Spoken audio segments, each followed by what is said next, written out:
नमस्कार मित्रों, मैं आचार्य प्रमोद उपाध्याय वार्षिक राशिफल के इस सीरीज में आप सभी का हार्दिक स्वागत करता हूं। मित्रों, आप सभी के समक्ष उपस्थित हूं। आज बात करेंगे कि वर्ष 2023 मिथुन राशि वालों के लिए कैसा रहने वाला है, किस प्रकार का व्यापार रहने वाला है, दाम्पत्य जीवन या फिर विद्यार्थियों के लिए यह वर्ष किस प्रकार का रहेगा, उसके साथ साथ में जीवन में कितनी सफलता या फिर कितनी विफलता प्राप्त होने वाली है। इन सारी चीज़ों पर, इन सारे विषयों पर चर्चा करेंगे। इससे पूर्व मैं आपको एक जानकारी और प्रदान कर दूं कि यह जो वार्षिक राशिफल है यह स्त्री और पुरुष दोनों के लिए समान ही लागू होगा। उसके साथ साथ में यदि आपकी जन्म कुंडली है तो चंद्र राशि पर आधारित है यह, यानी कि अगर जन्म कुंडली है उसमें जो आपकी राशि बनती है उस राशि के आधार पर इसको आप देख सकते हैं। और यदि आपकी जन्म कुंडली नहीं है तो निश्चित तौर पर जो नाम आपका चलता है या फिर जिस नाम से आप सिग्नेचर करते हैं उसके आधार पर आप इस राशि फल को देखें। यह आप सभी के लिए एप्लीकेबल रहेगा। मित्रों, मिथुन राशि, सबसे पहले बात आती है कि इस वर्ष यानी कि 2023 में आपका स्वास्थ्य किस प्रकार का रहने वाला है। स्वास्थ्य सबसे इम्पोर्टेंट पार्ट है हमारे जीवन का। तो सबसे पहले यह जो वर्ष है आपके लिए सामान्य सुख देने वाला रहने वाला है। सुख सुविधाओं के दृष्टिकोण से यह सामान्य रहेगा, साथ ही साथ अच्छे पथ पर आपको लेकर जाएगा। उसके अलावा बात करें आपके स्वास्थ्य के दृष्टिकोण से तो यह स्वास्थ्य संबंधित चिंताओं को थोड़ा सा बढ़ा सकता है, यानी कि स्वास्थ्य को लेकर आपको थोड़ा सा कॉन्शियस रहना होगा, यानी कि स्वास्थ्य पर आपको ध्यान केंद्रित करके चलना पड़ेगा। अगर आप ध्यान केंद्रित करते हैं तो निश्चित तौर पर आपका स्वास्थ्य अच्छा रहेगा, और ध्यान केंद्रित नहीं करेंगे तो निश्चित तौर पर स्वास्थ्य में समस्याएं आपकी आ सकती है। उसके अलावा बात करें अब यहाँ पे स्वास्थ्य के अलावा अगर देखा जाए तो थोड़ा सा तनावपूर्ण माहौल, यानी कि कहीं भी ऐसे बातों से आपको बचना चाहिए जहाँ पे झगड़े फसाद इत्यादि का योग हो, या फिर आपको बहुत ज़्यादा स्ट्रेस लेके पर्सनल या प्रोफेशनल लाइफ में चलना बिल्कुल भी 2023 में ठीक दिखाई नहीं दे रहा है। इसलिए तनावपूर्ण वातावरण से दूर रहे। आप थोड़ा सा स्पिरिचुअल रहे, यानी धार्मिक स्थलों पर जाए या फिर भगवान के शरण में रहे। अगर आप किसी भी देवी देवता को सबसे अधिक मानते हैं या उनसे अधिक प्रेम है तो निश्चित तौर पर आपको उनका नाम संकीर्तन, भजन या फिर उसके अलावा आपको उन मंत्रों का जप करना चाहिए। उनके बीज मंत्र का जप करना आपके लिए अत्यंत लाभदायक रहेगा। बात व्यापार की करें तो व्यापार के क्षेत्र में आपको कड़ी मेहनत करनी पड़ेगी, यानी कि व्यापारिक दृष्टिकोण से देखा जाए तो यह वर्ष आपके लिए सुख देने वाला तो रहेगा, लेकिन कई बार क्या होता है कि आसानी से कुछ चीजें आपको प्राप्त हो जाती है और कई बार अथक प्रयास यानी अधिक परिश्रम करने के बाद ही चीजें प्राप्त होती है। तो इस वर्ष आपको थोड़ी सी कड़ी मेहनत करनी पड़ेगी, और कड़ी मेहनत अगर करते हैं तो निश्चित तौर पर सफलता आपकी कदम चूमने वाली है।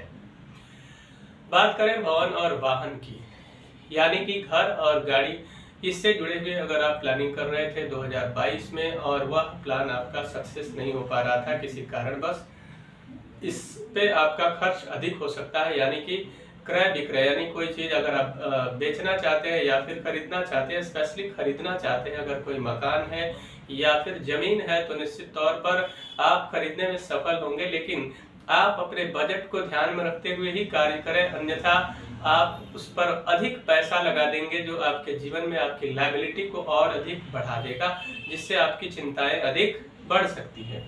इस बात का ख्याल रखना चाहिए। उसके अलावा अगर बात करें तो कार्य क्षेत्र में परिश्रम के साथ आप आगे बढ़ेंगे तो निश्चित तौर पर आपको सफलता मिलेगी। प्रेम संबंधों की बात करें तो निश्चित तौर पर प्रेम, अगर आप लड़का है या लड़की है, दोनों के लिए एक समान ही लागू होगा।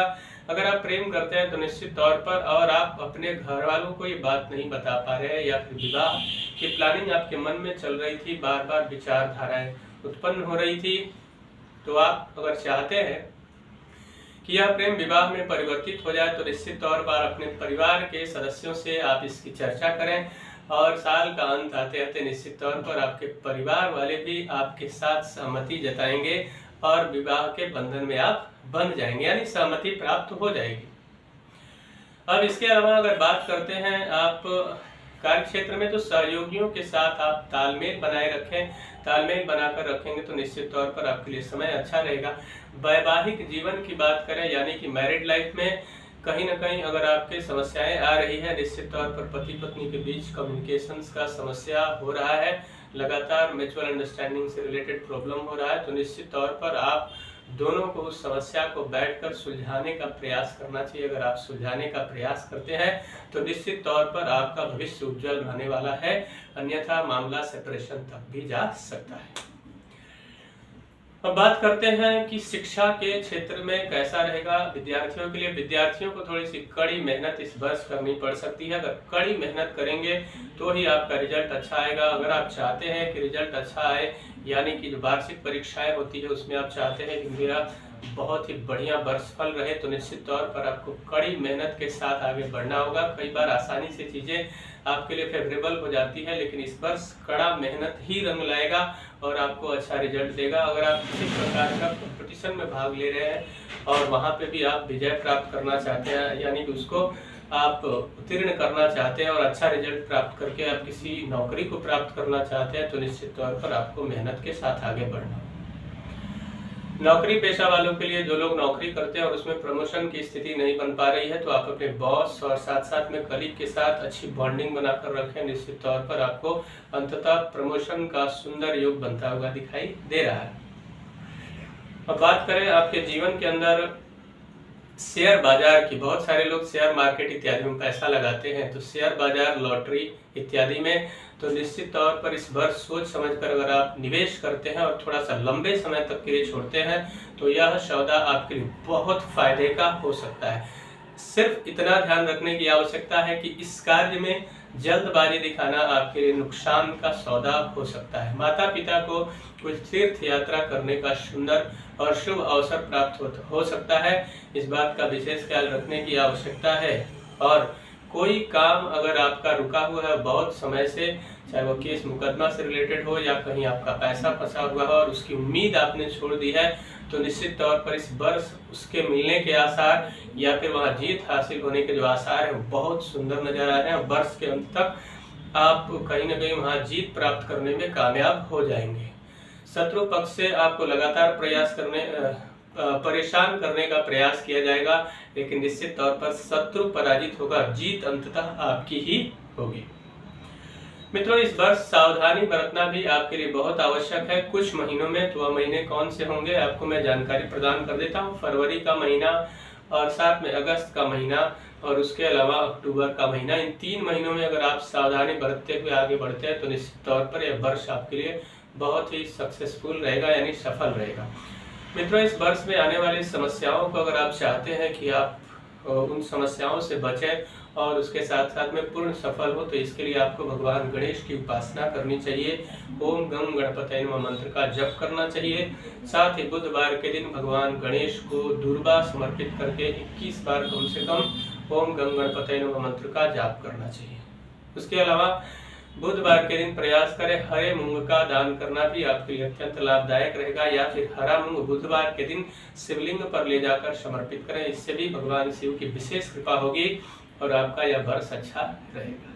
मित्रों, मुझे आशा है कि मेरा यह कार्यक्रम आप सभी को पसंद आया होगा। मेरा एक निवेदन है कि अगर अभी तक हमारे चैनल को आपने सब्सक्राइब नहीं किया है तो कृपया चैनल को सब्सक्राइब करें, वीडियो को अधिक से अधिक लाइक और शेयर करें, बेल आइकन को दबाएं जिससे नई नई जानकारी आप तक पहुँचती रहे।